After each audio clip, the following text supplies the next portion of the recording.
Selamat jumpa lagi di cerita Mbak Yujiem. Hati-hati dengan siapa kalian berbagi atap, karena terkadang musuh terbesar bukanlah orang asing, melainkan mertua yang kalian layani dengan setulus hati. Apa jadinya jika pengabdian luar biasa seorang istri justru dibalas dengan fitnah keji yang terencana rapi? Sebuah gelang emas pusaka sengaja diselipkan di tumpukan baju kotor, hanya untuk satu tujuan, mengusir menantu yang dianggap tak selevel, dan merampas kehormatan di depan suaminya sendiri.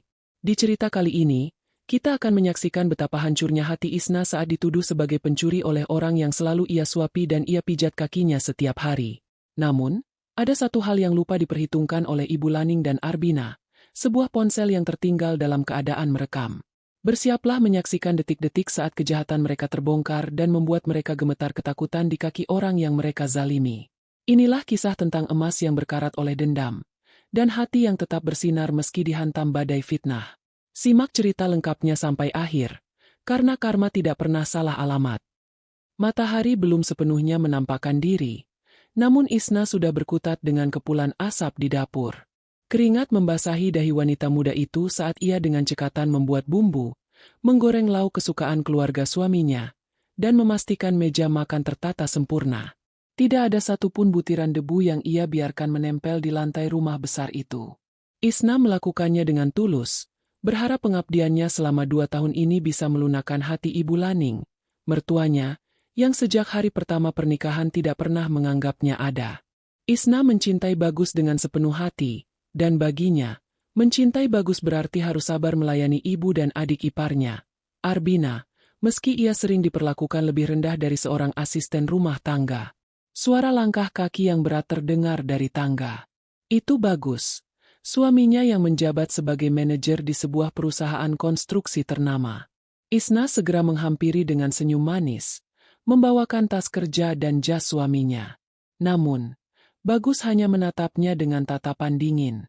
Belakangan ini, Bagus sering pulang terlambat dan tampak selalu emosional. Isna tidak tahu bahwa setiap hari, saat Bagus di kantor, Ibu Laning dan Arbina tidak henti-hentinya mengirimkan pesan singkat berisi fitnah tentang Isna yang malas, Isna yang membangkang, hingga Isna yang katanya sering memboroskan uang belanja. Sarapan pagi itu dimulai dengan suasana tegang. Ibu Laning duduk di kursi utama dengan wajah ketus, sementara Arbina sibuk dengan ponsel mahalnya.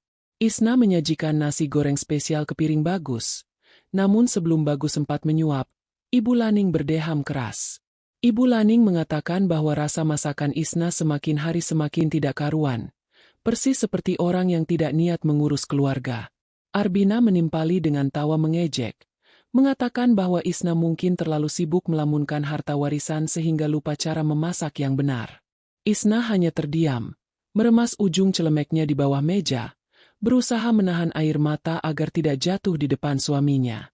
Bagus membanting sendoknya ke atas piring porselen hingga menimbulkan dentingan nyaring yang membuat Isna tersentak.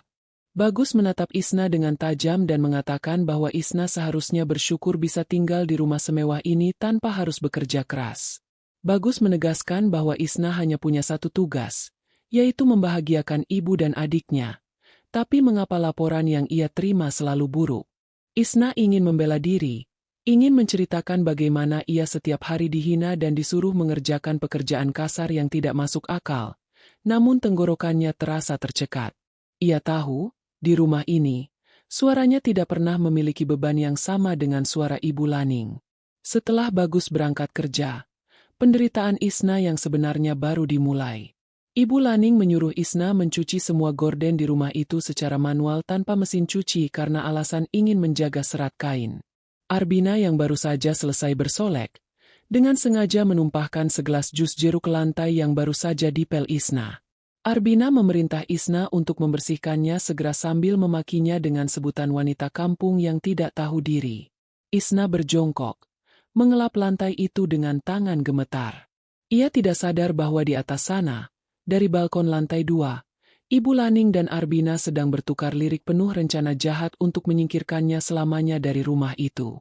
Sore harinya, saat Isna sedang menjemur pakaian di halaman belakang, ia tanpa sengaja meninggalkan ponselnya di atas meja dapur dalam kondisi pengatur suara otomatis yang sedang aktif karena ia baru saja selesai menelepon ibunya di kampung.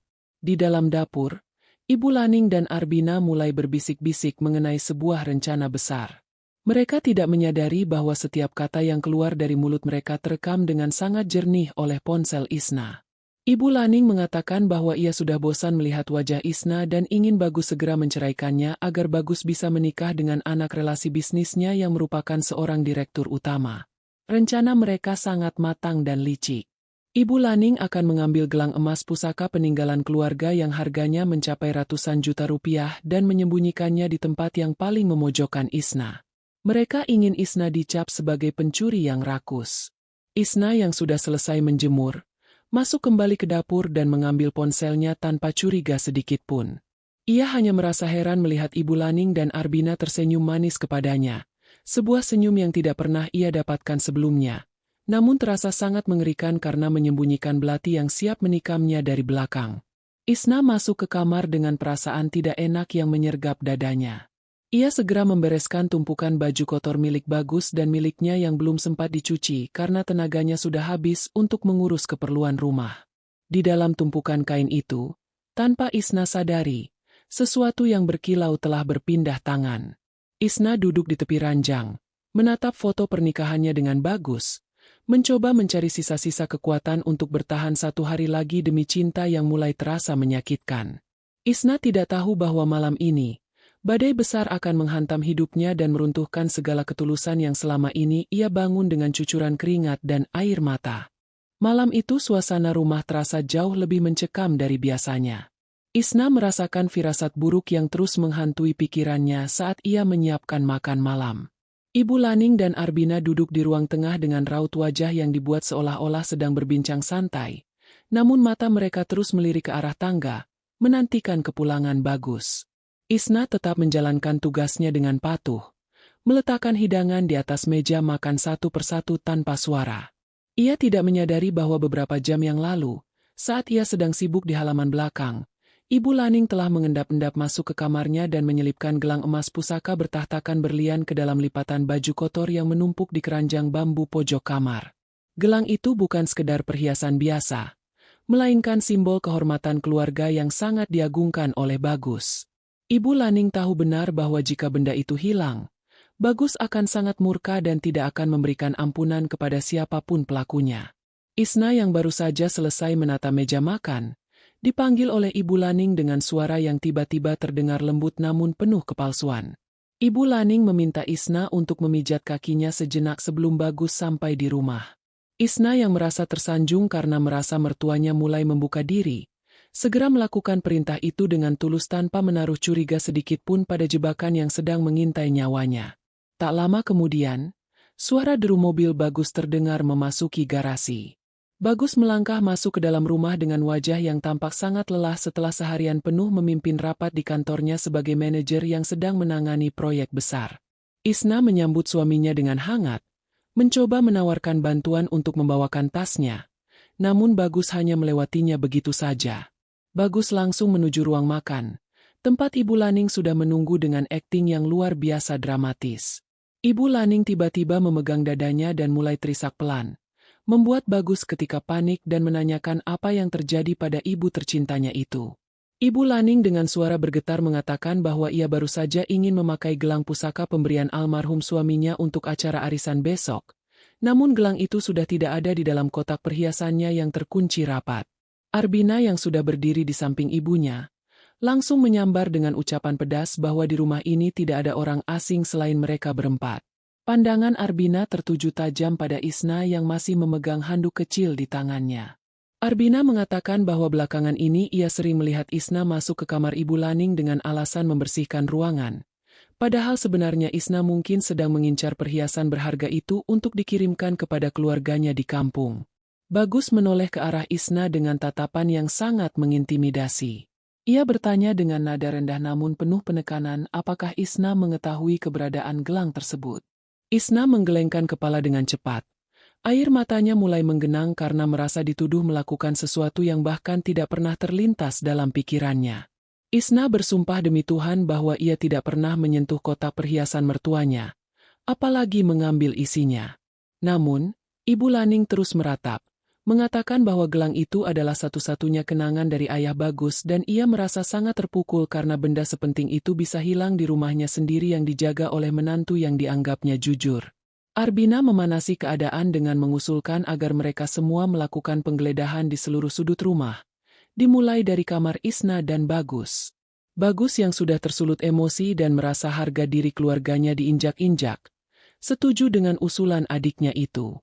Isna mencoba menghalangi dengan mengatakan bahwa penggeledahan itu sangat menghina kehormatannya sebagai seorang istri. Namun Bagus justru membentaknya dan menyuruhnya diam.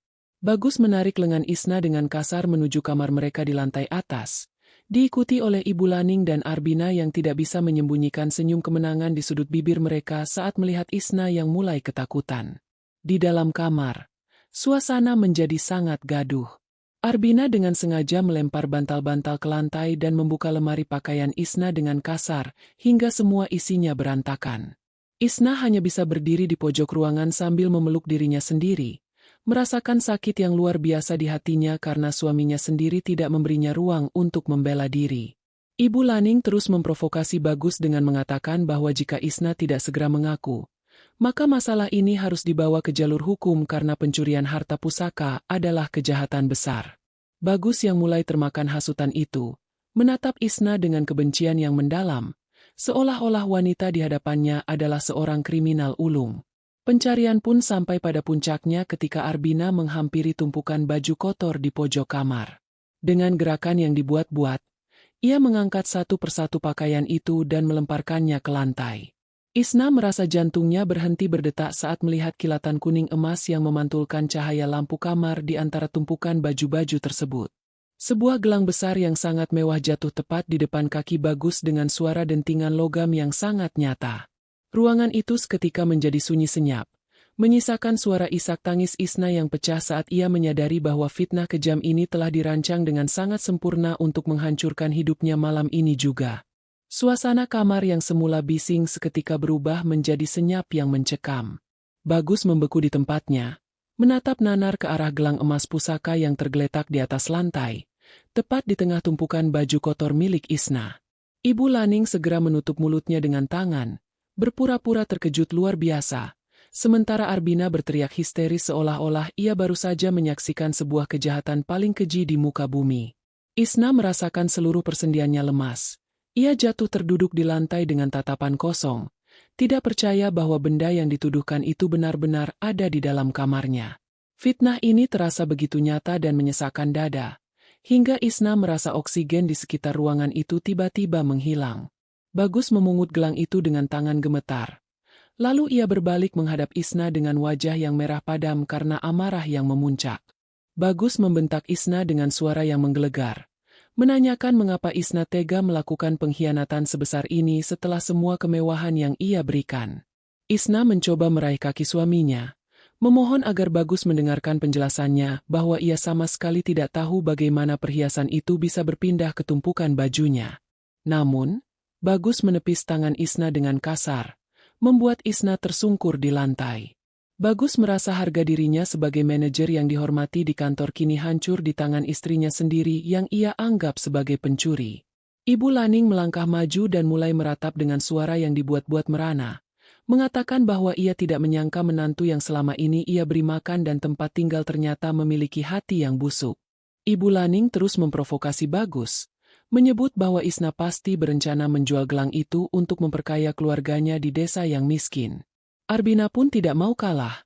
Ia menuduh Isna sebagai wanita bermuka dua yang selalu bersikap manis di depan Bagus namun sebenarnya mengincar harta warisan keluarga mereka. Isna hanya bisa menggelengkan kepala. Air matanya mengalir deras membasahi pipinya. Namun setiap kata pembelaan yang keluar dari mulutnya langsung dipotong oleh makian pedas dari Ibu Laning.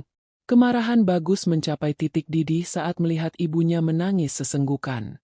Tanpa berpikir panjang, Bagus menarik paksa koper dari atas lemari dan melemparkannya ke hadapan Isna hingga menimbulkan bunyi benturan yang keras. Bagus memerintahkan Isna untuk segera memasukkan semua barang-barangnya dan keluar dari rumah itu malam ini juga karena ia tidak sudi berbagi atap dengan seorang pencuri. Isna bersujud di kaki Bagus, bersumpah demi Tuhan dan demi cinta mereka bahwa ia difitnah. Namun Bagus sudah menutup mata dan telinganya. Bagus hanya melihat bukti fisik di depannya dan air mata palsu ibunya sebagai kebenaran mutlak yang tidak bisa diganggu-gugat. Arbina membantu ibunya berdiri dan dengan sinis mengatakan bahwa Isna sebaiknya segera pergi sebelum mereka memanggil polisi untuk menyeretnya ke penjara. Isna merasa dunianya runtuh. Ia menatap ke sekeliling kamar yang selama ini ia bersihkan dengan penuh kasih sayang. Kini berubah menjadi penjara yang penuh dengan kebencian. Ia melihat Ibu Laning yang diam-diam menyunggingkan senyum kemenangan di balik bahu Bagus. Sebuah senyum iblis yang mengonfirmasi bahwa semua ini adalah skenario jahat. Isna menyadari bahwa di rumah ini, ketulusan tidak pernah menang melawan kelicikan yang terstruktur rapi oleh orang-orang yang seharusnya menjadi keluarganya. Dengan tangan yang masih gemetar karena syok, Isna mulai memunguti baju-bajunya yang berserakan di lantai akibat ulah Arbina tadi. Saat ia merogoh kantong daster yang dipakainya, jemarinya menyentuh sebuah benda kecil yang keras dan dingin. Itu adalah ponselnya yang sedari tadi ia kantongi setelah mengambilnya dari meja dapur. Ingatan Isna mendadak kembali pada momen sore tadi saat ia meninggalkan ponselnya dalam keadaan merekam suara secara otomatis. Sebuah harapan kecil muncul di tengah keputusasaan yang mendalam. Isna menarik napas panjang, mencoba menenangkan detak jantungnya yang berpacu liar. Sementara Bagus terus memakinya agar cepat meninggalkan kamar tersebut. Isna berdiri dengan sisa tenaga yang ia miliki, menghapus air matanya dengan punggung tangan, dan menatap Bagus dengan sorot mata yang tiba-tiba berubah menjadi tajam dan berani. Ia tidak lagi bersujud atau memohon, melainkan berdiri tegak di depan suaminya yang masih memegang gelang emas itu. Isna mengatakan dengan suara yang tenang namun tegas bahwa ia akan pergi, tapi sebelum itu, ia ingin Bagus mendengarkan sesuatu yang sangat penting agar Bagus tidak menyesal seumur hidup karena telah mengusir istri yang setia. Bagus mendengus meremehkan, mengira Isna hanya akan merayu dengan kata-kata manis. Namun Isna segera mengaktifkan layar ponselnya dan mencari file rekaman terakhir. Ibu Laning dan Arbina yang tadinya merasa di atas angin, tiba-tiba merasa cemas melihat ketenangan Isna yang tidak biasa. Mereka mencoba merebut ponsel itu dari tangan Isna dengan alasan bahwa Isna hanya ingin membuang waktu. Namun Bagus menahan tangan adiknya. Bagus merasa ada sesuatu yang aneh dalam tatapan istrinya yang penuh luka namun menyimpan kebenaran. Isna menekan tombol putar dan menaikkan volume suara ponselnya hingga maksimal, membiarkan keheningan kamar itu pecah oleh suara rekaman pembicaraan di dapur sore tadi. Detik itu juga, wajah Ibu Laning yang semula kemerahan karena akting menangis, mendadak berubah menjadi sepucat kertas saat mendengar suaranya sendiri merencanakan fitnah tersebut. Suara rekaman itu memecah keheningan kamar seperti ledakan bom yang menghancurkan segala kepalsuan di dalamnya. Rekaman itu dimulai dengan suara denting piring di dapur. Lalu terdengar suara Ibu Laning yang sangat jernih bicara kepada Arbina. Ibu Laning terdengar tertawa kecil sambil mengatakan bahwa ia sudah bosan melihat wajah Isna dan ingin Bagus segera menceraikannya agar Bagus bisa menikah dengan anak relasi bisnisnya yang merupakan seorang direktur utama. Bagus mematung. Matanya terbelalak menatap ponsel di tangan Isna seolah tidak percaya dengan indera pendengarannya sendiri. Suara ibunya yang selama ini ia anggap suci dan bijaksana, kini terdengar begitu licik dan penuh kebencian. Rekaman terus berlanjut ke bagian yang paling krusial, yaitu saat Arbina bertanya bagaimana cara memastikan Bagus benar-benar mengusir Isna tanpa ragu. Terdengar suara Ibu Laning menjawab dengan nada penuh kemenangan bahwa ia akan menaruh gelang emas pusaka peninggalan almarhum suaminya ke dalam tumpukan baju kotor di kamar Isna. Ibu Laning dalam rekaman itu bahkan menghina Isna sebagai perempuan kampung yang miskin dan gila harta, sehingga Bagus pasti akan langsung percaya bahwa Isnalah pencurinya. Arbina menimpali dengan tawa mengejek, mengatakan bahwa rencana itu sangat jenius karena Bagus paling tidak bisa mentoleransi pengkhianatan terhadap kehormatan keluarga. Wajah Ibu Laning yang tadinya dipenuhi air mata palsu, kini mendadak pucat pasi dan dipenuhi keringat dingin. Ia mencoba menerjang Isna untuk merebut ponsel tersebut. Namun Bagus dengan sigap menghalangi ibunya dengan tangan yang gemetar hebat. Bagus menatap ibunya dengan pandangan yang sangat dalam, penuh dengan kekecewaan dan kemarahan yang tertahan. Arbina yang tadi sangat vokal memaki Isna, kini hanya bisa terdiam membisu di pojok kamar. Tubuhnya menggigil karena tahu bahwa sandiwara mereka telah terbongkar dengan cara yang paling memalukan. Isna tetap berdiri tegak, membiarkan rekaman itu berputar hingga akhir sebagai saksi bisu atas segala rasa sakit yang ia pendam selama ini. Bagus perlahan menoleh ke arah Isna yang masih memegang ponselnya dengan tangan yang bergetar. Ia melihat istrinya yang selama ini ia bentak, ia abaikan, dan ia permalukan. Ternyata adalah korban dari kekejaman keluarganya sendiri. Bagus teringat betapa Isna selalu menyiapkan segala keperluannya dengan tulus. Bagaimana Isna tidak pernah mengeluh meski diperlakukan seperti pelayan. Dan bagaimana ia tadi hampir saja memukul wanita yang sangat mencintainya itu. Rasa bersalah yang teramat besar menghantam dada Bagus hingga ia merasa sesak. Sementara gelang emas di tangannya kini terasa seperti bara api yang membakar telapak tangannya sendiri. Ibu Laning mulai meracau. Mencoba mencari alasan dan mengatakan bahwa rekaman itu mungkin saja rekayasa atau editan dari Isna untuk memecah belah keluarga mereka. Namun, Bagus bukan orang bodoh. Ia tahu persis intonasi dan gaya bicara ibunya yang tidak mungkin ditiru oleh siapapun. Bagus membanting gelang emas itu ke lantai dengan sekuat tenaga hingga perhiasan mahal itu terpental ke sudut ruangan. Ia berteriak menanyakan mengapa ibu dan adiknya tega melakukan hal sekeji itu kepada Isna yang tidak pernah berbuat jahat kepada mereka. Isna hanya diam. Ia merasa lega namun hatinya masih terasa sangat perih karena luka yang digoreskan sudah terlampau dalam.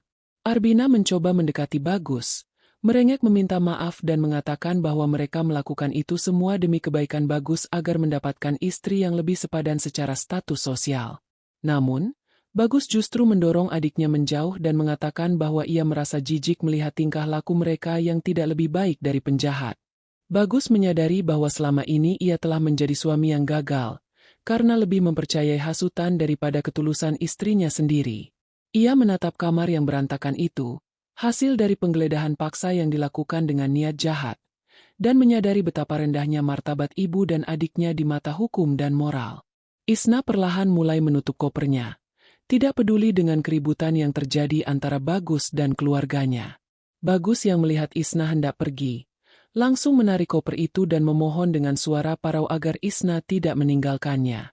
Bagus berlutut di depan Isna, tepat di tempat Isna bersujud memohon belas kasihan tadi.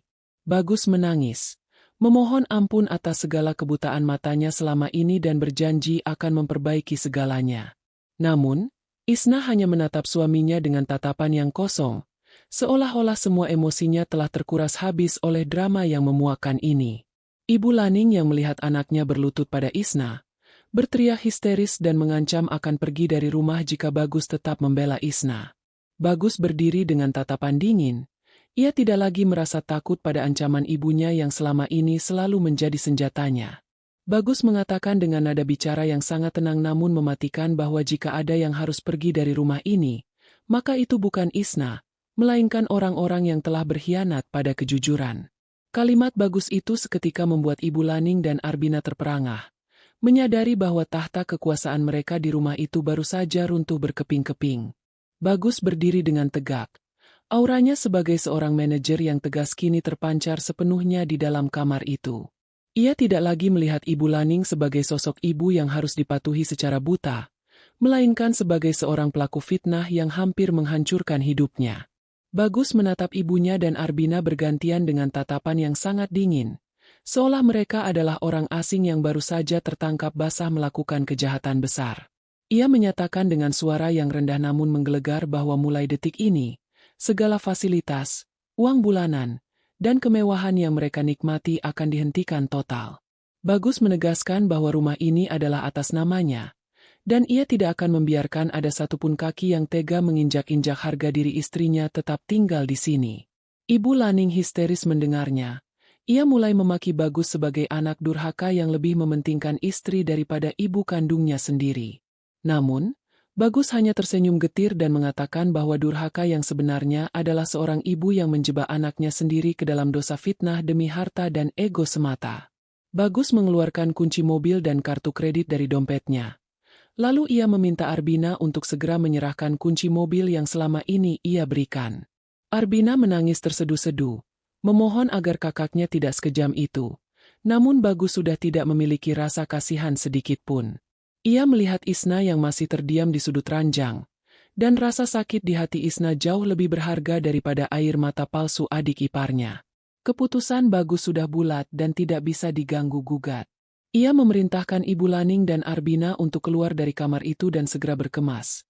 Karena besok pagi ia akan memindahkan mereka ke sebuah rumah kecil milik keluarga di pinggiran kota yang jauh dari kemewahan.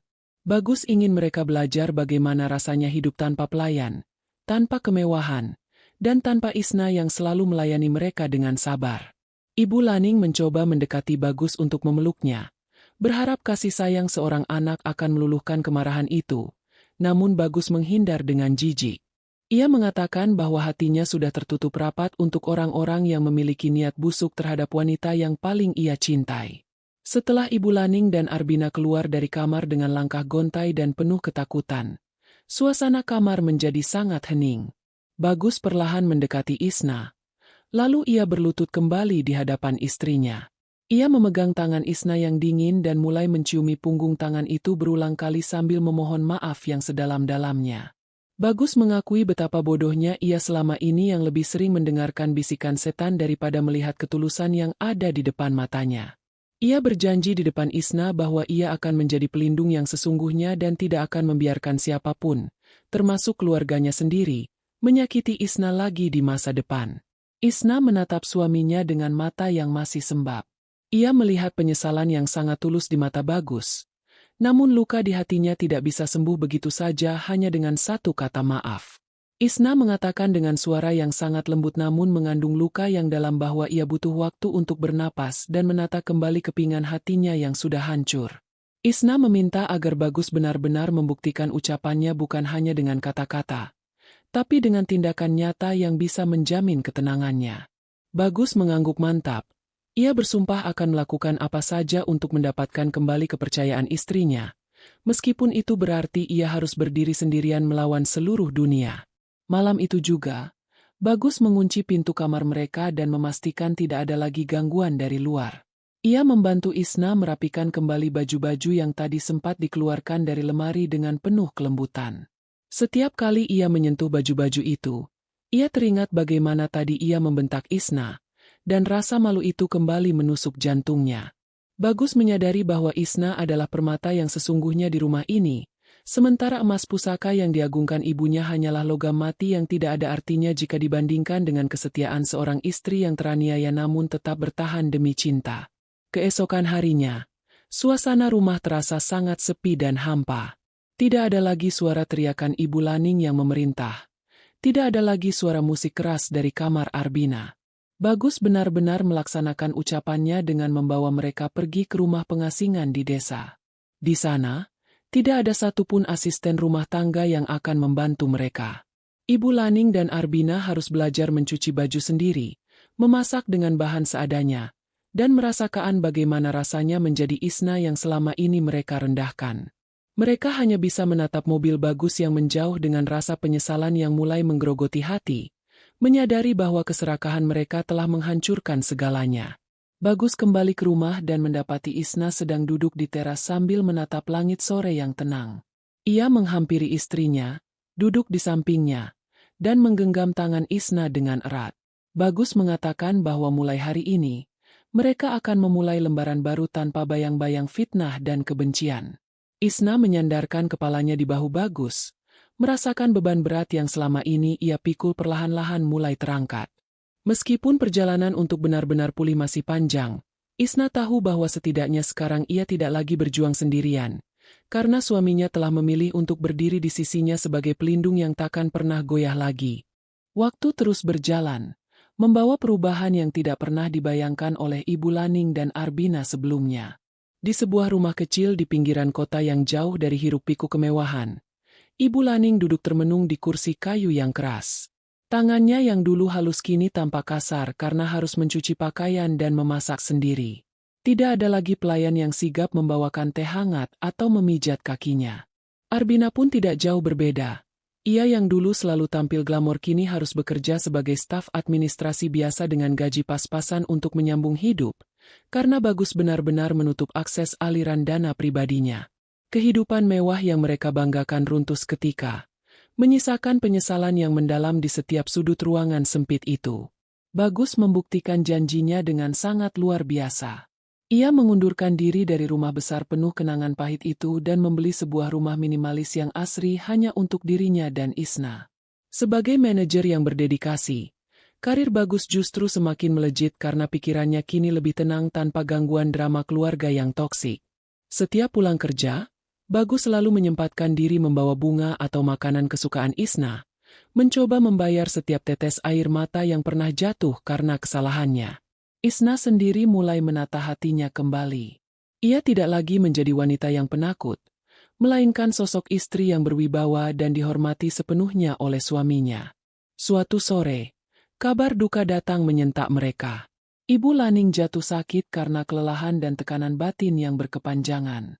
Bagus segera mengajak Isna untuk menjenguk ibunya.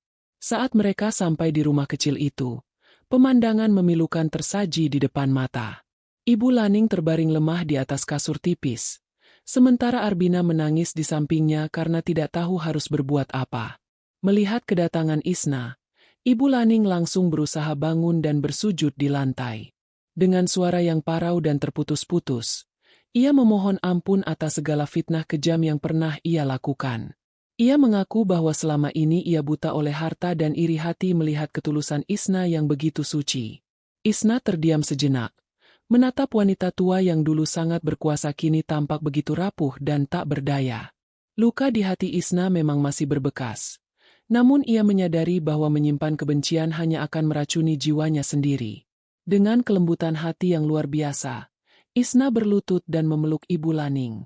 Isna mengatakan bahwa ia sudah memaafkan semuanya jauh sebelum hari ini tiba. Isna bahkan menyuapi mertuanya dengan bubur yang ia bawa. Sebuah tindakan yang membuat Ibu Laning menangis sejadi-jadinya karena merasa tidak pantas menerima kebaikan dari orang yang pernah ia zalimi dengan sangat hebat. Arbina juga tertunduk malu. Ia meminta maaf kepada Isna atas segala hinaan dan sikap tidak tahu dirinya selama ini. Kehidupan yang sulit telah menempa Arbina menjadi pribadi yang lebih menghargai kerja keras dan kejujuran. Bagus yang melihat pemandangan itu merasa lega yang luar biasa. Ia memutuskan untuk tetap membiarkan ibu dan adiknya tinggal di rumah itu agar mereka benar-benar belajar mandiri. Namun ia tetap menjamin biaya pengobatan dan kebutuhan pokok mereka secukupnya. Bagus ingin pertobatan ini menjadi sebuah proses panjang yang membuat mereka menjadi manusia yang lebih baik di masa depan. Bukan sekadar kata maaf sesaat karena sedang kesusahan. Kehidupan Isna dan Bagus kini benar-benar damai dan penuh keberkahan. Tanpa adanya duri dalam rumah tangga, kasih sayang mereka tumbuh semakin kuat setiap harinya. Isna membuktikan bahwa kesabaran dan ketulusan adalah senjata paling ampuh untuk meruntuhkan tembok kebencian yang paling tinggi sekalipun. Ia tidak perlu membalas kejahatan dengan kejahatan, karena kebenaran akan selalu menemukan jalannya sendiri untuk bersinar, bahkan dari balik tumpukan baju kotor sekalipun. Mereka hidup bahagia, menjalani hari demi hari dengan rasa syukur yang tak terhingga atas hikmah besar yang telah mendewasakan cinta mereka. Kisah Isna mengajarkan kita bahwa kejujuran adalah perhiasan yang paling mahal dalam hidup manusia, jauh melampaui nilai sebuah gelang emas pusaka. Fitnah mungkin bisa menutupi kebenaran untuk sesaat, namun ia tidak akan pernah bisa memadamkan cahaya ketulusan yang murni.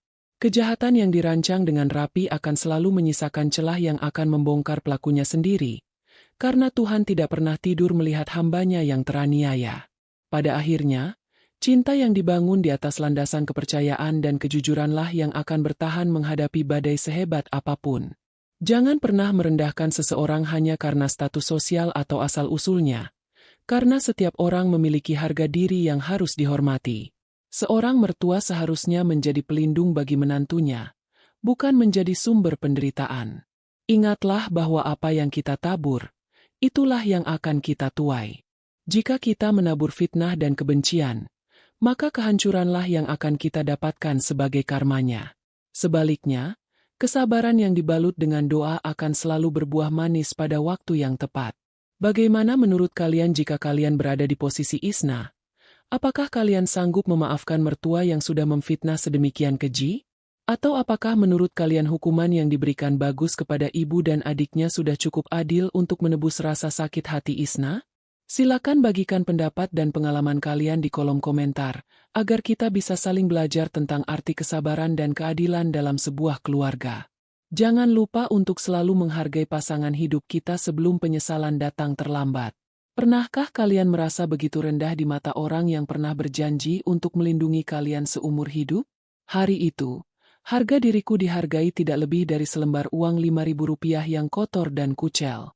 Mantan suamiku melemparkannya ke tanah, tepat di depan selingkuhannya. Sambil tertawa terbahak-bahak menyuruhku membeli garam agar hidupku yang katanya tawar ini punya sedikit rasa. Dia mengira, dengan uang 5.000 itu, dia telah memenangkan segalanya. Dia mengira aku akan hancur, mengemis, dan mati kelaparan di jalanan. Tapi dia lupa satu hal. Roda kehidupan tidak pernah berhenti berputar bagi mereka yang punya kesabaran setebal baja. Hanya dalam waktu 7 hari, keadaan berbalik dengan cara yang paling tidak masuk akal bagi logikanya. Saat dia sedang memamerkan kemewahan palsunya di sebuah restoran paling elit di kota ini, dia tidak sadar bahwa dia sedang masuk ke dalam lubang singa yang aku bangun dengan air mata dan kecerdasan anakku. Inilah kisah tentang sebuah penghinaan yang dibayar tuntas dengan kelas. Tentang bagaimana selembar uang Rp5.000 berubah menjadi senjata mematikan yang membuatnya tersungkur malu, kehilangan harta, dan menangis bersimpuh di kakiku di depan ratusan pasang mata. Simak drama keluarga yang akan menguras emosi dan memberikan kalian kepuasan luar biasa tentang arti karma yang sesungguhnya. Inilah kisahnya. Nuraini berdiri mematung di depan pagar besi rumah yang pernah ia huni selama 10 tahun. Di tangannya hanya ada sebuah tas kain lusuh berisi pakaian kerja dan beberapa buku sekolah dewa. Langit sore itu mendung, seolah ikut merasakan sesak di dadanya. Namun, suasananya berubah bising ketika sebuah mobil sedan mewah keluaran terbaru berhenti tepat di sampingnya. Pintu mobil terbuka, dan keluarlah Suyudono dengan setelan jas mahal, diikuti oleh Lani yang mengenakan gaun merah mencolok dan tas bermerek yang harganya setara dengan biaya sekolah dewa selama setahun. Lani melangkah mendekat sambil menutup hidungnya dengan punggung tangan, menatap Nuraini dari ujung kaki hingga ujung kepala dengan tatapan jijik. Ia tertawa kecil yang terdengar sangat merendahkan. Lani berkata bahwa bau kemiskinan ternyata sangat sulit hilang meski seseorang sudah mandi berkali-kali. Ia mengejek Nuraini yang datang hanya untuk mengambil barang bekas yang menurutnya lebih pantas dibuang ke tempat sampah. Suyudono hanya diam, bersandar di kap mobilnya sambil mengisap rokok dengan gaya angkuh, seolah Nuraini adalah orang asing yang tidak pernah mengabdi padanya selama 1 dekade. Nuraini menarik napas panjang, mencoba menjaga martabatnya agar tidak runtuh di depan wanita yang telah menghancurkan rumah tangganya itu. Ia hanya meminta izin untuk masuk sebentar mengambil sisa buku pelajaran dewa yang tertinggal di gudang belakang. Namun, Suyudono justru melangkah maju dan menghalangi jalan Nuraini. Ia berkata bahwa rumah itu sudah bukan tempat bagi orang kelas bawah seperti Nuraini.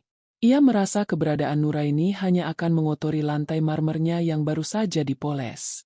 Melihat Nuraini yang tetap diam mematung, Suyudono merogoh saku celananya. Ia mengeluarkan dompet kulit buaya miliknya, memamerkan tumpukan uang kertas berwarna merah di hadapan Nuraini. Namun, alih-alih memberikan bantuan, ia justru mencari selembar uang yang paling kecil dan paling kusam. Ia menemukan selembar uang Rp5.000 yang sudah lecek dan hampir robek di bagian sudutnya. Dengan senyum meremehkan, Suyudono melemparkan uang itu tepat ke arah kaki Nuraini yang hanya beralaskan sandal jepit murah. Uang itu jatuh di atas tanah yang becek karena sisa hujan tadi siang. Suyudono tertawa terbahak-bahak melihat uang itu kotor terkena lumpur. Ia menyuruh Nuraini mengambil uang itu untuk membeli garam di pasar. Ia mengejek bahwa hidup Nuraini sekarang sudah sangat tawar dan menyedihkan, sehingga ia butuh garam agar tidak mati kelaparan karena kekurangan yodium. Lani ikut tertawa keras. Suaranya melengking menyakitkan telinga, menambah rasa perih di hati Nuraini yang selama ini selalu sabar melayani kebutuhan suaminya tanpa pernah mengeluh. Nuraini menatap uang Rp5.000 di bawah kakinya itu dengan tatapan yang sulit diartikan. Tidak ada air mata yang jatuh. Yang ada hanyalah tekad yang semakin membaja. Ia membungkuk perlahan, memungut uang yang kotor oleh lumpur itu dengan ujung jarinya. Ia tidak merasa malu. Justru ia merasa kasihan pada laki-laki di depannya yang mengukur harga diri manusia hanya dari lembaran kertas. Nuraini membersihkan sedikit lumpur di uang itu pada pinggiran tas kainnya, lalu menatap lurus ke mata Suyudono yang masih penuh dengan kesombongan. Lani terus memprovokasi dengan mengatakan bahwa Nuraini pasti akan mengemis kembali kepada Suyudono dalam waktu singkat karena tidak punya keahlian apapun selain memasak dan mengurus rumah. Ia menyebut Nuraini sebagai wanita yang tidak berharga dan hanya menjadi beban bagi kesuksesan Suyudono selama ini. Suyudono mengangguk setuju. Ia merasa kesuksesannya saat ini adalah murni karena kerja kerasnya sendiri dan bukan karena doa atau dukungan dari istri yang menurutnya membosankan seperti Nuraini. Ia mengancam Nuraini agar tidak pernah muncul lagi di hadapannya, karena ia merasa malu memiliki masa lalu dengan wanita sepertinya. Nuraini menggenggam erat uang Rp5.000 itu di telapak tangannya. Ia berkata dengan suara yang sangat tenang namun bergetar oleh wibawa bahwa uang ini akan ia simpan baik-baik sebagai pengingat betapa murahnya harga janji pernikahan yang pernah diucapkan Suyudono di depan penghulu. Ia menegaskan bahwa roda kehidupan tidak akan selalu berhenti di bawah, dan kesombongan adalah awal dari kehancuran yang paling menyakitkan. Nuraini berjanji dalam hati bahwa dalam waktu dekat, uang 5.000 ini akan bernilai jauh lebih besar daripada seluruh harta yang dipamerkan Suyudono hari ini. Sore itu, Nuraini berbalik badan tanpa menoleh sedikit pun, meninggalkan tawa ejekan Suyudono dan Lani yang masih bergema di telinganya. Ia berjalan menyusuri trotoar menuju halte bus dengan langkah yang tegak. Di dalam benaknya, ia sudah merancang sesuatu yang besar. Ia bukan sekadar ibu rumah tangga biasa. Ia adalah pemegang kendali atas sebuah rahasia besar yang selama ini ia sembunyikan demi melihat ketulusan suaminya. Kini, setelah semua topeng terlepas, saatnya ia kembali ke tempat yang seharusnya. Tempat di mana ia tidak akan pernah lagi bisa dihina dengan uang recehan. Nuraini menatap selembar uang di tangannya untuk terakhir kali sebelum memasukkannya ke dalam saku paling dalam. Ia tahu bahwa minggu depan, keadaan akan berbalik 180 derajat. Ia tidak akan lagi menjadi wanita yang diusir dari rumahnya sendiri, melainkan menjadi sosok yang memegang kunci nasib bagi orang-orang yang telah menginjak-injak harga dirinya. Di kejauhan, Dewa sudah menunggunya dengan tatapan mata yang cerdas, seolah anak itu sudah mengerti bahwa peperangan yang sesungguhnya baru saja dimulai dari selembar uang Rp5.000 ini. Nuraini melangkah masuk ke dalam kontrakan sempit yang menjadi tempat persembunyian sementara baginya dan Dewa. Bau kayu lembab dan udara pengap menyambutnya. Namun di sana ia menemukan ketenangan yang tidak pernah ia dapatkan di rumah besarnya bersama Suyudono. Di sudut ruangan, Dewa sedang duduk di atas tikar pandan, asyik membaca buku tentang manajemen keuangan yang sebenarnya jauh melampaui usia anak 10 tahun. Dewa mendongak, matanya yang tajam segera menangkap sisa ketegangan di wajah ibunya, serta noda lumpur yang masih menempel di ujung tas kain yang dibawa Nuraini. Dewa bangkit berdiri. Ia tidak bertanya apa yang terjadi, melainkan langsung mengambil tas ibunya dan menaruhnya di atas meja kayu yang sudah goyang. Ia melihat tangan ibunya masih menggenggam erat selembar uang Rp5.000 yang kotor. Dewa mengambil uang itu dengan lembut, menatapnya sejenak, lalu menatap ibunya dengan tatapan dewasa yang menenangkan. Ia tahu uang itu bukan hasil kerja keras, melainkan hasil penghinaan yang baru saja diterima ibunya dari sang ayah kandung. Dewa tidak menangis. Ia justru tersenyum tipis seolah sudah menduga hal ini akan terjadi pada akhirnya. Nuraini terduduk di kursi plastik. Nafasnya perlahan mulai teratur setelah gejolak emosi yang ia tahan sejak di depan pagar rumah Suyudono.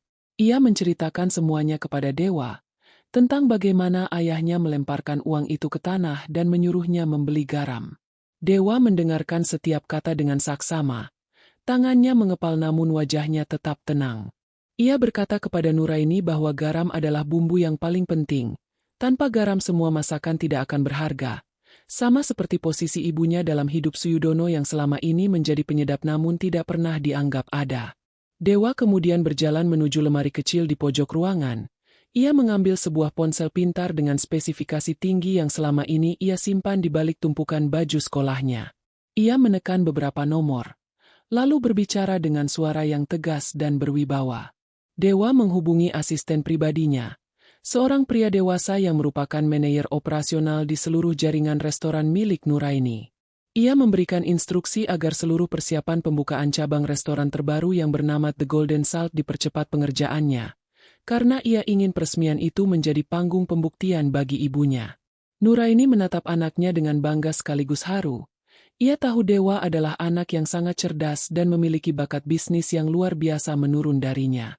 Dewa memberitahu ibunya bahwa ia sudah mengatur strategi agar Suyudono dan selingkuhannya mendapatkan undangan VIP ke acara tersebut.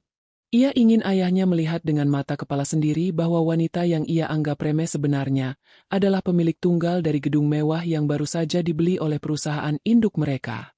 Dewa ingin memastikan bahwa penghinaan berupa uang Rp5.000 itu akan dibayar dengan rasa malu yang tidak akan pernah terlupakan seumur hidup. Sepanjang malam, Nuraini dan Dewa menyusun rencana dengan sangat teliti, memastikan tidak ada celah hukum yang bisa dimanfaatkan oleh Suyudono nantinya. Nuraini menjelaskan bahwa ia sudah mengurus pembatalan seluruh akses keuangan Suyudono yang selama ini berasal dari anak perusahaan miliknya. Selama ini Suyudono mengira ia adalah pengusaha hebat, padahal seluruh kontrak kerjanya didapat karena campur tangan rahasia dari Nuraini. Kini, saatnya Nuraini menarik seluruh dukungan itu secara perlahan namun pasti, dimulai dari pengambil alihan aset gedung kantor yang selama ini disewa oleh perusahaan Suyudono. Dewa mengingatkan ibunya bahwa mereka harus tetap terlihat miskin dan menderita selama beberapa hari ke depan agar Suyudono tidak curiga. Ia menyarankan agar Nuraini tetap pergi ke pasar tradisional dan berakting seolah-olah memang hanya memiliki uang Rp5.000 itu untuk bertahan hidup. Dewa ingin ayahnya merasa berada di puncak kemenangan sebelum akhirnya dijatuhkan ke jurang yang paling dalam. Baginya, balas dendam yang paling elegan bukanlah dengan kemarahan yang meluap-luap, melainkan dengan menunjukkan kesuksesan yang sangat tinggi di saat musuh mengira kita sudah hancur lebur.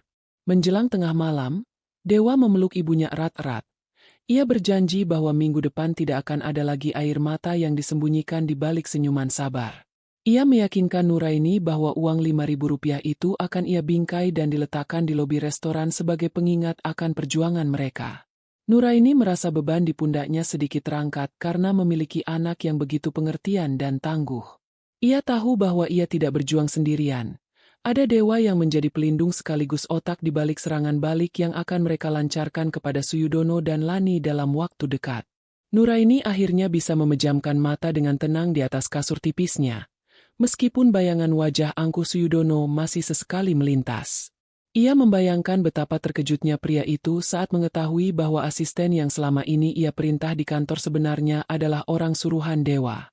Segala bentuk kecurangan yang dilakukan Suyudono dalam mengelola harta bersama selama pernikahan sudah tercatat rapi dalam laporan hukum yang siap dilimpahkan ke pengadilan. Nuraini sudah tidak sabar menantikan saat di mana ia bisa berdiri tegak mengenakan pakaian terbaiknya di depan orang-orang yang telah mengkhianatinya. 1 minggu ke depan akan menjadi waktu yang sangat panjang sekaligus mendebarkan bagi mereka berdua di dalam kontrakan itu. Dewa menutup ponselnya setelah memastikan semua perintahnya dijalankan oleh para staf di lapangan dengan kerahasiaan tingkat tinggi.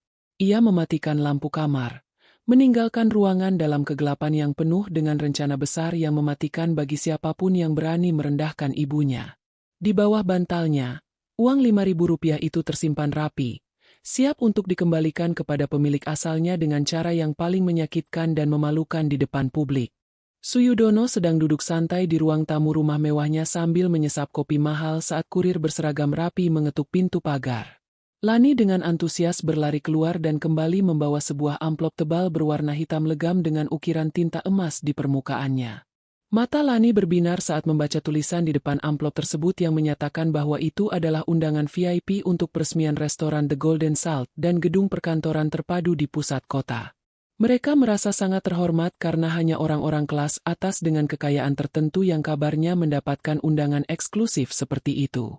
Lani langsung berteriak kegirangan dan memeluk Suyudono, mengatakan bahwa ini adalah bukti nyata bahwa kelas sosial mereka sudah naik drastis sejak menyingkirkan Nuraini. Ia merasa undangan itu adalah pengakuan resmi dari kalangan pengusaha elit bahwa Suyudono adalah direktur utama yang diperhitungkan di kota ini. Suyudono dengan pongah menyisir rambutnya ke belakang, merasa bahwa semua kerja kerasnya selama ini telah membuahkan hasil yang manis. Ia tidak menyadari bahwa daftar tamu itu disusun langsung oleh tangan kecil Dewa dengan ketelitian yang mematikan untuk menjebaknya dalam rasa malu yang mendalam. Tanpa membuang waktu, Lani segera menyeret Suyudono ke pusat perbelanjaan paling mewah untuk mencari busana yang paling mencolok. Ia menghabiskan sisa saldo di kartu kredit Suyudono untuk membeli sebuah gaun desainer yang harganya mencapai puluhan juta rupiah, agar bisa tampil memukau di pesta tersebut. Suyudono pun tidak mau kalah dengan membeli setelan jas sutra dan jam tangan baru yang sangat berkilau demi menjaga gengsinya di depan para pengusaha besar lainnya. Mereka tertawa bersama di dalam butik, membayangkan betapa hebatnya mereka akan terlihat di bawah lampu kristal restoran mewah itu nantinya. Di sela-sela belanja, Suyudono sempat teringat pada Nuraini dan tertawa mengejek saat membayangkan mantan istrinya itu mungkin sedang mengantre bantuan sosial atau memasak garam di kontrakan sempit. Ia berkata pada Lani bahwa perbedaan nasib mereka sekarang bagaikan langit dan bumi yang tidak akan pernah bisa bersentuhan lagi. Lani menimpali dengan nada sinis bahwa Nuraini bahkan tidak akan sanggup membayar biaya parkir di gedung tempat restoran itu berada. Mereka merasa telah memenangkan peperangan hidup dan menganggap Nuraini hanyalah sampah masa lalu yang sudah berhasil dibuang jauh-jauh ke tempat pembuangan. Namun, di balik kegembiraan itu, Suyudono tidak menyadari bahwa kondisi keuangan perusahaannya sebenarnya sedang berada di ujung tanduk karena beberapa kontrak besar tiba-tiba diputus secara sepihak. Ia menganggap itu hanya masalah teknis kecil yang bisa diselesaikan setelah ia menjalin relasi di pesta peresmian The Golden Salt nanti. Ia merasa sangat percaya diri bahwa pemilik gedung baru itu pasti akan tertarik bekerja sama dengannya jika ia menunjukkan penampilan yang meyakinkan. Kesombongan telah menutupi logikanya sehingga ia tidak memeriksa siapa sebenarnya sosok di balik perusahaan induk yang mengundangnya malam itu. Dewa memantau setiap pergerakan ayahnya melalui laporan dari tim lapangan yang melaporkan bahwa Suyudono telah menghabiskan banyak uang hanya untuk persiapan pesta tersebut. Dewa tersenyum dingin di dalam ruang kerja pribadinya yang tersembunyi, mengetahui bahwa setiap rupiah yang dikeluarkan Suyudono hari ini adalah hutang yang akan mencekiknya besok. Ia memastikan bahwa seluruh staf keamanan di gedung sudah memegang foto Suyudono dan Lani agar mereka diberikan pelayanan yang sangat istimewa pada awalnya, sebelum akhirnya dijatuhkan sejatuh-jatuhnya di depan umum. Nuraini sendiri sedang melakukan pengepasan baju di kantor pusatnya. Ia memilih sebuah gaun satin berwarna gelap yang elegan tanpa banyak payet namun terlihat sangat berkelas. Manajer operasionalnya melaporkan bahwa seluruh persiapan hukum terkait pengambil alihan aset perusahaan Suyudono sudah selesai dan tinggal menunggu tanda tangan terakhir. Nuraini mengangguk tenang. Ia meminta agar semua dokumen tersebut disiapkan di dalam tas kecilnya untuk dibawa ke acara peresmian. Ia ingin memberikan hadiah kejutan yang tidak akan pernah dilupakan oleh mantan suaminya itu sebagai balasan atas uang Rp5.000 yang dilemparkan ke tanah. Malam semakin larut, dan persiapan di gedung The Golden Salt sudah mencapai 100% dengan dekorasi yang sangat megah dan hidangan kelas dunia. Dewa memastikan bahwa posisi meja untuk Suyudono berada tepat di tengah ruangan agar semua mata bisa tertuju padanya saat acara puncak dimulai. Ia juga meminta bagian dapur untuk menyiapkan satu piring khusus berisi garam kualitas terbaik yang akan disajikan secara pribadi kepada ayahnya nanti. Dewa ingin memastikan bahwa pesan yang dikirimkan ibunya tersampaikan dengan sangat jelas tanpa perlu banyak kata-kata kasar yang tidak perlu. Lani terus memamerkan undangan emas itu di media sosialnya, menuliskan kata-kata sombong tentang kesuksesan dan meninggalkan orang-orang yang hanya menjadi beban dalam hidup. Unggahan itu dipantau oleh Nuraini dengan senyum getir, menyadari betapa dangkalnya pemikiran wanita yang telah merebut suaminya itu. Nuraini tidak merasa marah lagi. Yang ada hanyalah rasa mantap untuk menyelesaikan urusan masa lalunya agar ia bisa fokus membesarkan Dewa dengan lingkungan yang lebih sehat. Ia tahu bahwa besok malam, semua tawa kemenangan Lani akan berubah menjadi jeritan penyesalan yang sangat memilukan. Sebelum tidur, Nuraini mencium kening Dewa dan berterima kasih karena anak itu telah menjadi kekuatannya selama masa-masa sulit setelah perceraian yang tidak adil. Dewa meyakinkan ibunya bahwa besok adalah hari kemenangan bagi kejujuran dan kekalahan bagi kesombongan yang tidak berdasar. Di luar, hujan turun rintik-rintik, membasahi jalanan kota yang akan menjadi saksi bisu runtuhnya martabat seorang pria yang pernah menganggap remeh istrinya sendiri hanya karena selembar uang kecil. Seluruh rencana sudah matang, dan panggung sandiwara yang sesungguhnya siap untuk dibuka dengan dentuman kemewahan yang palsu bagi Suyudono. Malam peresmian yang dinanti akhirnya tiba dengan kemilau lampu kristal yang memantul di dinding kaca gedung The Golden Salt. Suyudono turun dari mobil dengan dagu terangkat, mengenakan setelan jas yang aromanya sangat kuat akan parfum mahal, sementara Lani menggandeng lengannya dengan gaya yang sangat dibuat-buat. Mereka melangkah di atas karpet merah dengan penuh percaya diri, menyapa beberapa orang yang mereka anggap setara meskipun orang-orang tersebut hanya menanggapi dengan anggukan dingin. Di pintu masuk, dua orang petugas keamanan bertubuh tegap segera memeriksa undangan mereka dan memberikan senyum yang penuh arti sebelum mempersilakan mereka masuk ke dalam aula utama yang sangat luas. Saat masuk ke dalam, Lani hampir memeki kegirangan melihat kemewahan interior restoran yang didominasi warna emas dan marmer hitam. Ia segera menarik Suyudono menuju meja paling tengah yang sudah diberi label khusus dengan nama mereka, merasa bahwa posisi tersebut adalah bukti kekuasaan yang sesungguhnya. Seorang pelayan berseragam rapi segera menghampiri dan menuangkan minuman pembuka ke gelas kristal mereka. Suyudono menatap sekeliling dengan puas, merasa bahwa ia akhirnya telah sampai di puncak pergaulan elit kota ini, jauh meninggalkan kehidupan lamanya yang ia anggap membosankan bersama Nuraini dan anaknya. Sambil menunggu acara dimulai, Suyudono mulai bertingkah sombong kepada para pelayan dengan menjentikan jari setiap kali ia membutuhkan sesuatu yang sepele. Ia mengomentari tata letak panggung dan pencahayaan dengan nada sok tahu, berusaha menarik perhatian tamu-tamu lain di meja sebelah yang ternyata adalah para investor besar. Lani pun tidak mau ketinggalan. Ia terus mengambil foto diri dan menyiarkannya secara langsung di media sosial, menghina orang-orang yang menurutnya hanya bisa bermimpi untuk menginjakan kaki di tempat semewah itu. Mereka tidak sadar bahwa di balik dinding kaca lantai atas, dua pasang mata sedang mengawasi setiap gerak-gerik mereka dengan tatapan dingin. Dewa berdiri di samping ibunya, mengenakan jas tuxedo mini yang membuatnya tampak seperti seorang pangeran kecil yang sangat cerdas. Di samping mereka, seorang pria parubaya yang menjabat sebagai manajer operasional memberikan laporan bahwa semua kamera pengawas sudah terfokus pada meja nomor 5, tempat Suyudono duduk. Dewa menginstruksikan agar layanan untuk meja tersebut dibuat seistimewa mungkin agar ego ayahnya melambung setinggi langit sebelum akhirnya dijatuhkan. Ia ingin ayahnya merasa benar-benar menjadi raja di ruangan itu selama beberapa menit ke depan, tepat sebelum kenyataan pahit menghancurkan seluruh dunianya.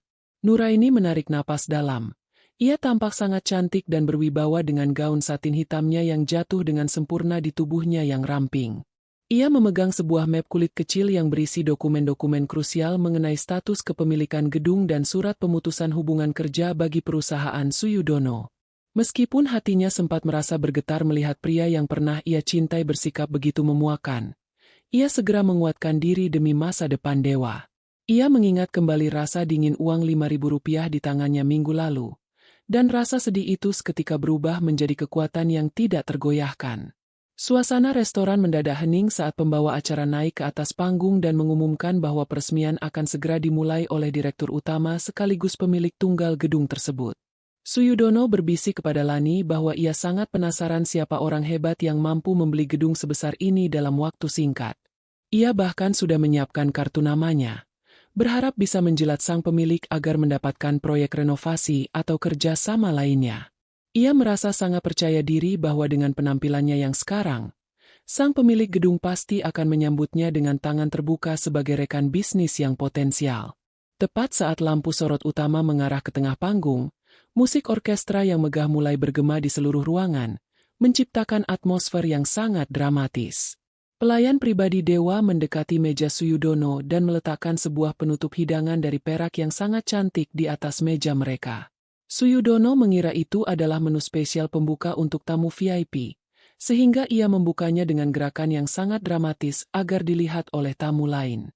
Namun, wajahnya seketika berubah pucat saat melihat isinya bukanlah makanan mewah, melainkan hanya sebongkah garam kristal kasar yang diletakkan di atas piring emas. Lani mengerutkan kening dan mulai memprotes dengan suara keras, menganggap hal itu sebagai penghinaan atau kesalahan fatal dari pihak restoran. Ia membentak pelayan tersebut dan menuntut agar manajer restoran datang meminta maaf secara langsung di hadapan mereka. Namun, pelayan itu hanya berdiri tegak dan menunjuk ke arah panggung utama dengan tangan terbuka. Seluruh mata di ruangan itu kini mengikuti arah tangan sang pelayan, termasuk mata Suyudono yang mulai bergetar karena melihat siluet seorang anak kecil yang sangat ia kenal mulai melangkah maju ke depan mikrofon. Dewa berdiri di sana dengan tenang, menatap lurus ke arah meja nomor 5 dengan senyum tipis yang mengandung arti kemenangan mutlak. Ia tidak berbicara dengan nada marah, melainkan dengan suara yang sangat jernih dan berwibawa melalui pengeras suara. Dewa menyapa seluruh hadirin dan mengucapkan terima kasih atas kehadiran mereka di gedung miliknya dan ibunya. Suyudono merasa dunianya seolah berputar dan jantungnya berhenti berdetak saat menyadari bahwa anak yang ia telantarkan kini berdiri di atas panggung sebagai sosok yang paling berkuasa di gedung mewah tersebut.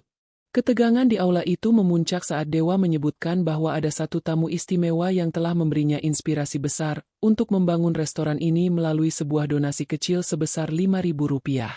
Seluruh tamu undangan menoleh ke arah Suyudono yang kini berkeringat dingin dan mencoba menyembunyikan wajahnya di balik menu.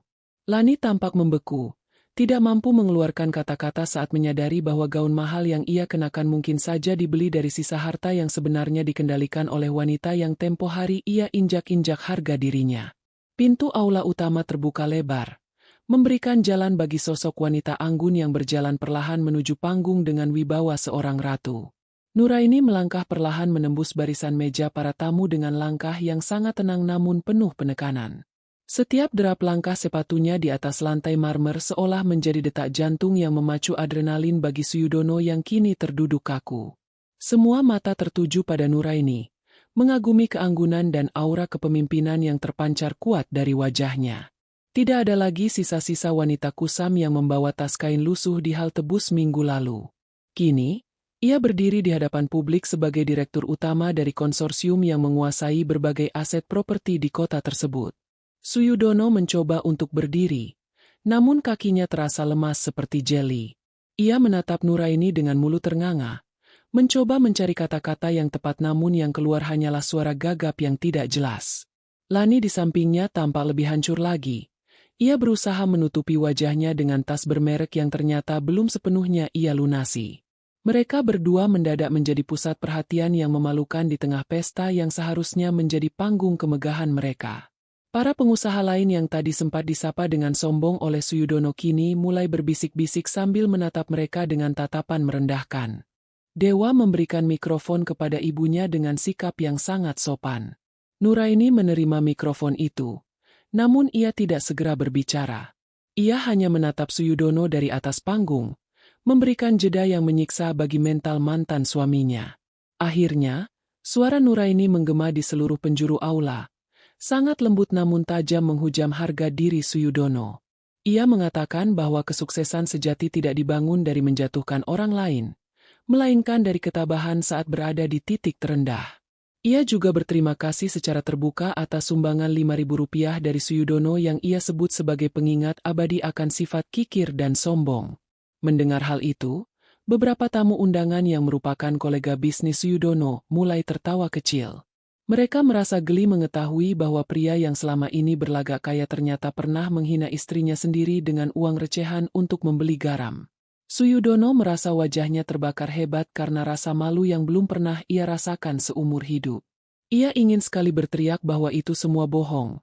Namun keberadaan Dewa dan bukti dokumen di tangan manajer operasional membuatnya tidak berdaya.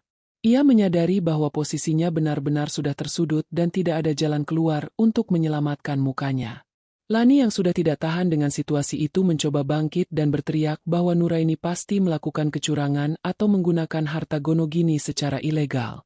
Namun, sebelum ia sempat menyelesaikan kalimatnya, manajer operasional melangkah maju dengan sebuah map hukum yang tebal.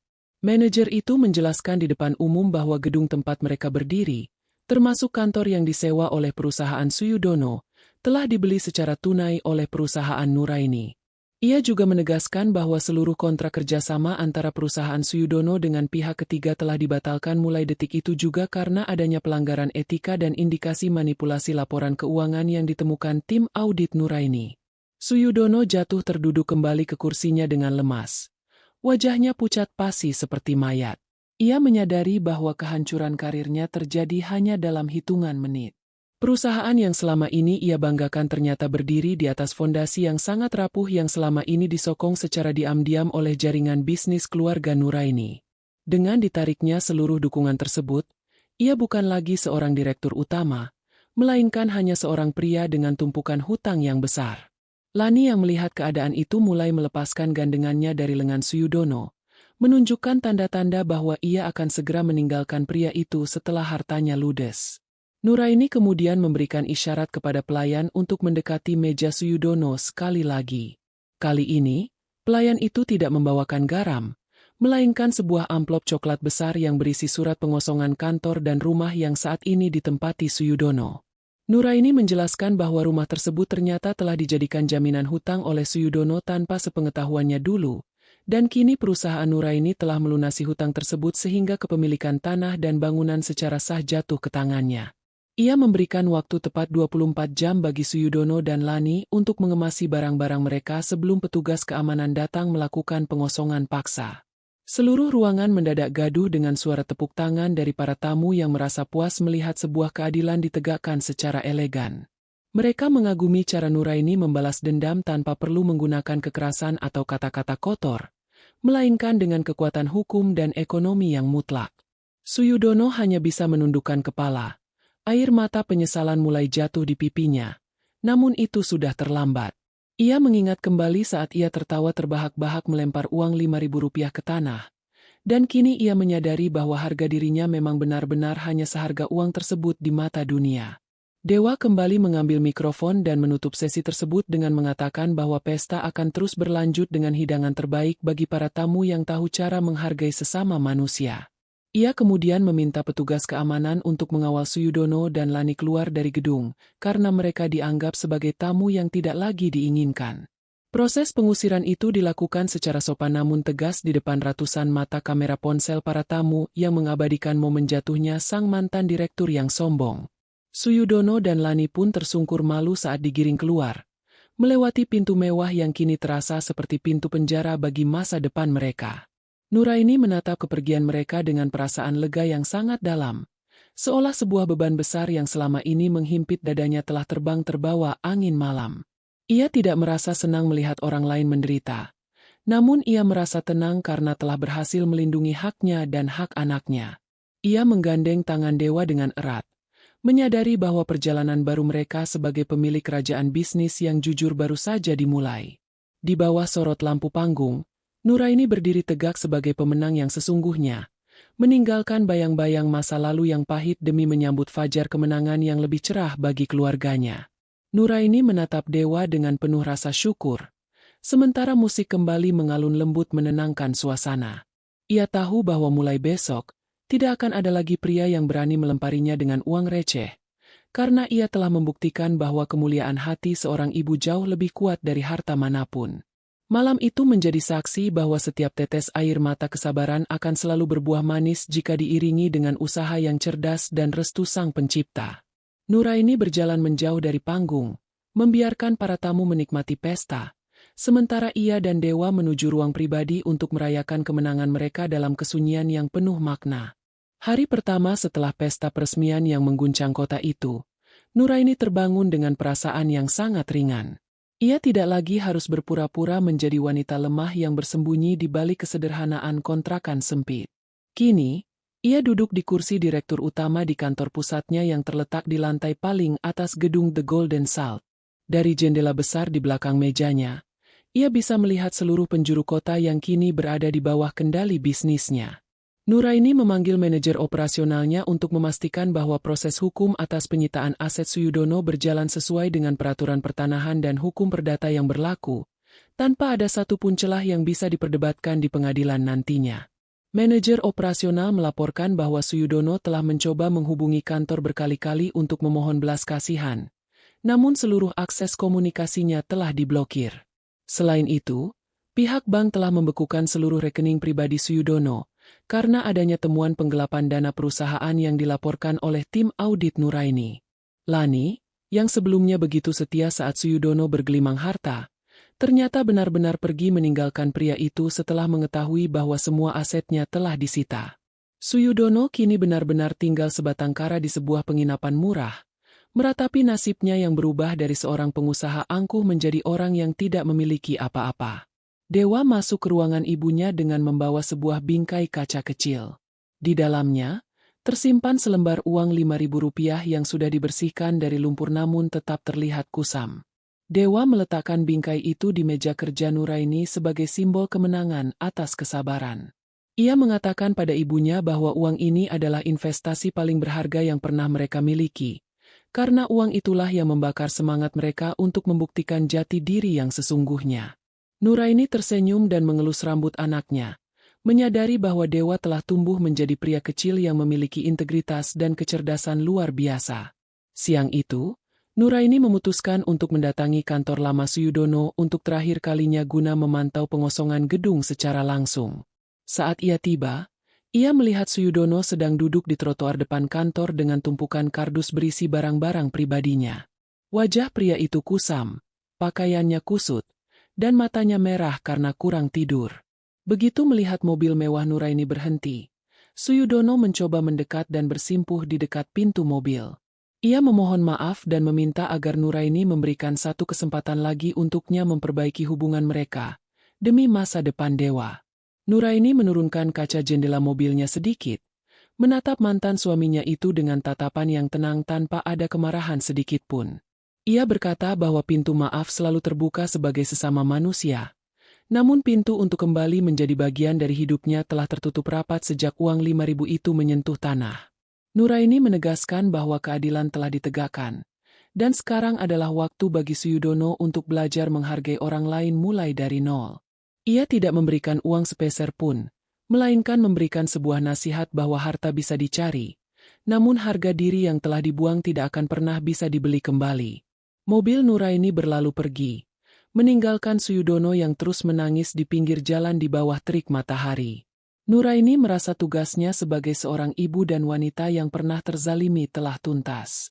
Ia kini fokus pada pengembangan yayasan sosial yang ia bangun untuk membantu para janda dan anak yatim, agar memiliki kemandirian ekonomi. Ia ingin memastikan bahwa tidak akan ada lagi wanita yang bisa dihina hanya karena mereka tidak memegang kendali atas keuangan keluarga. Baginya, kemenangan sejati adalah saat kita mampu menggunakan kekuatan kita untuk mengangkat orang lain, bukan untuk merendahkannya. Malam harinya, Nuraini dan Dewa menikmati makan malam sederhana di rumah baru mereka yang nyaman namun tidak berlebihan. Mereka bercengkerama tentang rencana masa depan, tentang sekolah Dewa, dan tentang bagaimana mereka akan mengelola restoran The Golden Salt dengan prinsip kejujuran. Nuraini merasa sangat bahagia karena ia berhasil melewati badai tanpa harus menjadi jahat seperti orang yang menyakitinya. Ia menutup hari itu dengan rasa syukur yang mendalam, menyadari bahwa setiap kejadian dalam hidup adalah pelajaran berharga yang membentuk seseorang menjadi lebih bijaksana dan tak tergoyahkan. Kehidupan terus berjalan bagi Nuraini dan Dewa yang kini dikenal sebagai sosok dermawan di kalangan pengusaha. Sementara itu, Suyudono dikabarkan bekerja sebagai buruh kasar di pasar untuk menyambung hidup, sebuah pekerjaan yang dulu sering ia ejek dengan nada menghina. Karma tidak pernah salah alamat. Ia datang pada waktu yang tepat dengan cara yang paling tidak terduga. Restoran The Golden Salt menjadi sangat populer bukan hanya karena makanannya yang lezat, tapi karena kisah di baliknya yang mengajarkan tentang kekuatan sebuah kesabaran. Cerita ini mengajarkan kita bahwa merendahkan orang lain berdasarkan status materi adalah kesalahan terbesar yang bisa dilakukan manusia. Kesombongan hanya akan membutakan mata hati dan menuntun kita pada kehancuran yang menyakitkan. Sebaliknya, kesabaran yang disertai dengan kerja keras dan kecerdasan akan membuahkan hasil yang jauh melampaui dugaan siapapun. Jangan pernah menganggap remeh seseorang yang terlihat lemah, karena kita tidak pernah tahu kekuatan besar apa yang sedang mereka simpan atau siapa yang berdiri di belakang mereka untuk memberikan dukungan. Pernahkah kalian merasa direndahkan oleh orang yang paling kalian percaya atau cintai? Bagaimana cara kalian bangkit dan membuktikan bahwa kalian lebih berharga dari apa yang mereka kira? Apakah menurut kalian keputusan Nuraini untuk tidak memberikan bantuan finansial terakhir kepada Suyudono sudah tepat secara moral? Bagikan pendapat kalian di kolom komentar agar kita bisa saling menguatkan bagi siapa saja yang sedang berjuang demi harga dirinya saat ini.